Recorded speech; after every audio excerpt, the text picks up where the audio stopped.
بسم الله الحمد لله رب العالمين والصلاة والسلام على رسول الله صلى الله عليه وسلم. السلام عليكم ورحمة الله وبركاته. maanta waa qisas ay cibar iyo duruus ku sugan tahay.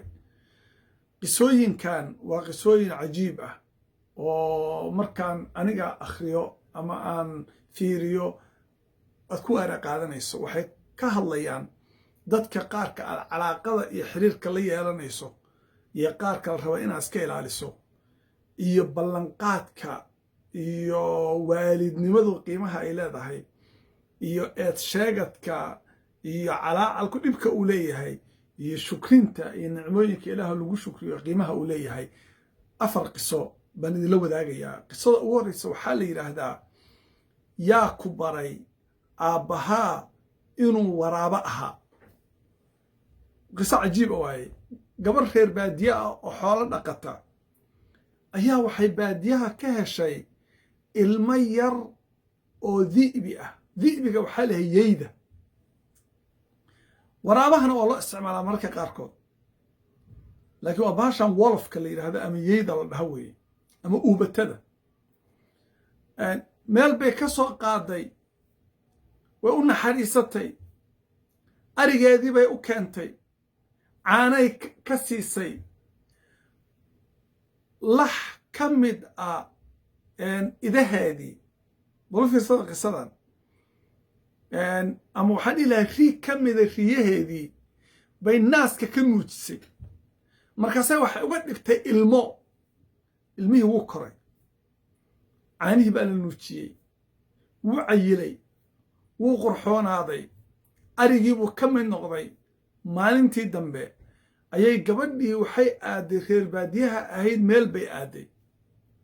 markii galabkii ay soo noqotay bay waxay u timid yeydii oo ilan way weynaatay oo xoog bay yeelataye ridii ay nuugi jirtay cuntay oo hilibkeedii cuntay.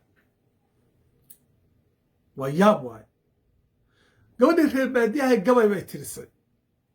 waxay tiri, naas baan ku nuujinnay, waanan ku korinnay, waadna nagu dhex barbaartay, ilmaanan kaa dhigannay, ee yaa ku baray aabbahaa inuu yey ahaa ariga cuna? yaa ku baray? waxay masaladaasi ka turjumaysaa dadka qaarkood haddii aad soo dhowaysato way ku baabi'inayaan.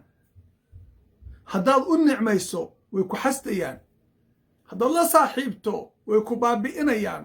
waa dad khubathaa'u nafsi, naftoodu ay liidato oo ay xun tahay.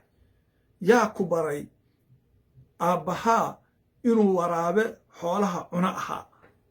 yaa canugan u sheegay in xoolaha la cuno?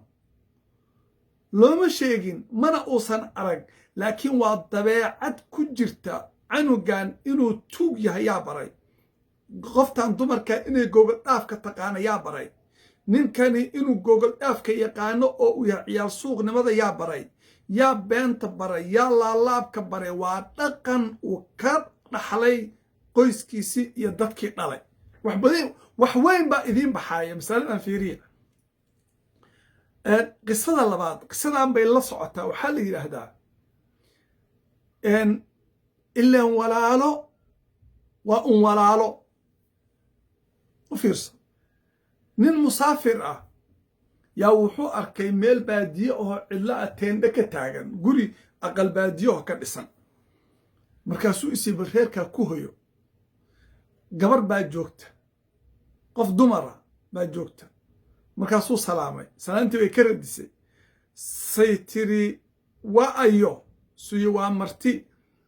say tiri, ahlan wa marxaban, soo dhowow, farxad ku soo dhowow, marti qiimo la noqo. way fariisisay, gogol fiican bay u dhigtay, biyay u keentay, cuntay u keentay. xoogaa kadib baa waxaa yimid ninkii qabay. markaasuu yidhi, oo yaa guriga jooga? saytii, marti baa joogta. si laa ahlan walaa marxaban, ha soo dhowaanin, hana ehel iyo meel wanaagsanna ha gelin. maxaa marti noo keenay? ilaahay sharaf kuma siiyo, iimaanka alla kaa qaad, nooga tag guriga, cunto kuuma hayno, gogol kuuma haynuu bilaabay ninkii alaabtiisii yaryarada intuu gacanta ku qaatay buu cararay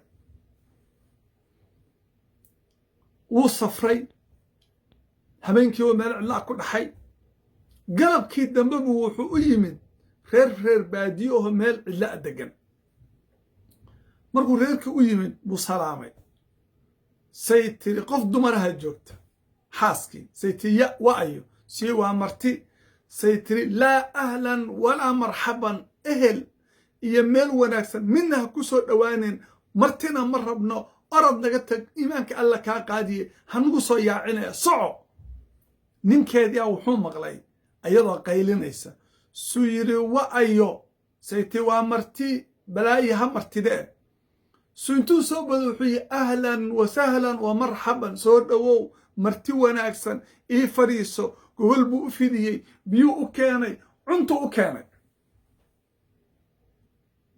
shalay ninkan xaaskii baa soo dhoweysay ninkii baa cayriyey maanta naagtii baa cayrisay ninkii baa soo dhoweeyey markaasuu wuxuu yidhi wuu qoslay ninkii reer baadiyahabu wuxuu ku yidhi waxaan la yaabanahay shalay waxaan soo maray reer idinka oo kale ah gabadhii baa i soo dhoweysay ninkiina waa i cayriyey meel heblaayaan ku soo maray guri noocaasay deganayeen idinkana waad isshabbahdaan gabadhii baa i cayrisay adigii baa i soo dhoweeyey marka waxaan la yaabanahay waxaa naagtaas igu diray fiiri waxa gabadhaas ii soo dhoweysay ee ninkeedii igu diray ee xaaskaaga igu diray ee adigu aad ii soo dhoweysay wuxuu yahay ha la yaabin gabadha aad shalay soo martay ee ku soo dhoweysay waa walaashay aabbahay baa dhalay waa gabo ila dhalatay ninka qabayna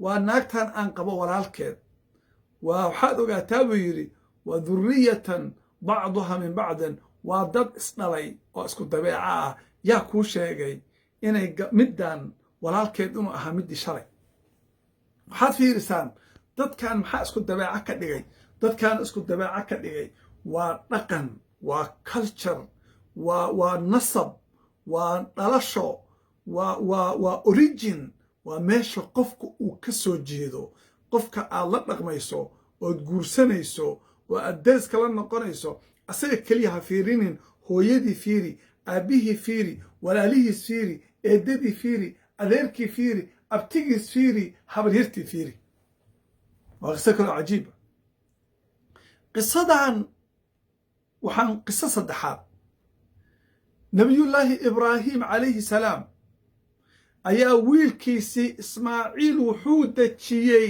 xaramka ilaahay wuu laabtay saaruu ku laabtay shaam buu u laabtay wiil isxaaq la dhahaa u dhashay nebi isxaaq wuu soo laabtay waad garanaysaan wiilkiisii buu yidhi ilaahay baa ii waxyooday ama riyaan ku arkay inaan ku gowraco ilaahay baa wiilkii badbaadiyey haddana wuu laabtay ismaaciil waa koray waa weynaaday xaas buu yeeshay ibraahim baa wuxuu yimid gurigii wiilkiisii ismaaciil calayhim assalaam gabar baa joogta xaaskii baa joogta wuu salaamay salaantii bay ka radisay wuxuu yidhi ayna zawjuki away ninkaagii waxay tiri wuu baxayoo waxbuu noo raadiyey aan cunno ma ugaarbaa ma biyaa ma cuntaa waxbuu noo doonay markaasuu yidhi noloshiinnu waa sidee say tiri sharu cayshin nolol middan ugu xun baan ku noollahay tii nolol ugu xumayd baan ku noollahay